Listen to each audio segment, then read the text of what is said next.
qu'on partage la même foi que la personne avec laquelle on va construire une vie, ça fait toute la différence. C'est tellement bénéfique. Il y a plusieurs bienfaits. Premièrement, on va aborder les défis de la vie de la même manière. Ça veut dire qu'on aura le réflexe de prier, on aura le réflexe de chercher le conseil de Dieu, on aura le réflexe de se tourner vers des aînés dans la foi pour nous bâtir, pour avancer. On aura le réflexe de rechercher la sagesse dans la parole de Dieu. Ça va vraiment faire toute la différence devant les défis de la vie. On aura les mêmes valeurs par rapport à l'éducation des enfants, par rapport aux finances. Ça va faire toute la différence. La vie est faite de surprises. Et lorsqu'on a la même foi, c'est comme si dans le bateau de la vie, dans le bateau du mariage, on rame dans la même direction.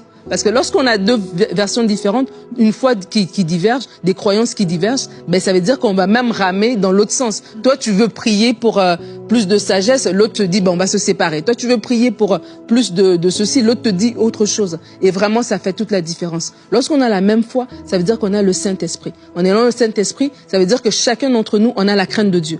Et à un moment donné dans le mariage, ce n'est plus est-ce que j'aime l'autre, est-ce que je crains Dieu. Parce que je crains Dieu, je vais respecter mon mari. Parce que je crains Dieu, je vais aimer ma femme. Il y a des moments donnés où je vais être appelé à marcher d'une certaine manière, pas à cause du comportement de l'autre, parce que d'abord je crains Dieu et j'aime Dieu. Et c'est la foi en fait en Dieu qui va faire la différence. Et vraiment je veux dire ça avec bienveillance, parce que je sais que des fois on peut rencontrer quelqu'un et on est attiré par la personne, elle nous plaît, elle a une belle personnalité. Il y a des gens qui sont pas chrétiens mais ils sont vraiment bien, ils ont une belle personnalité, un bon caractère, une belle vision de la vie, etc.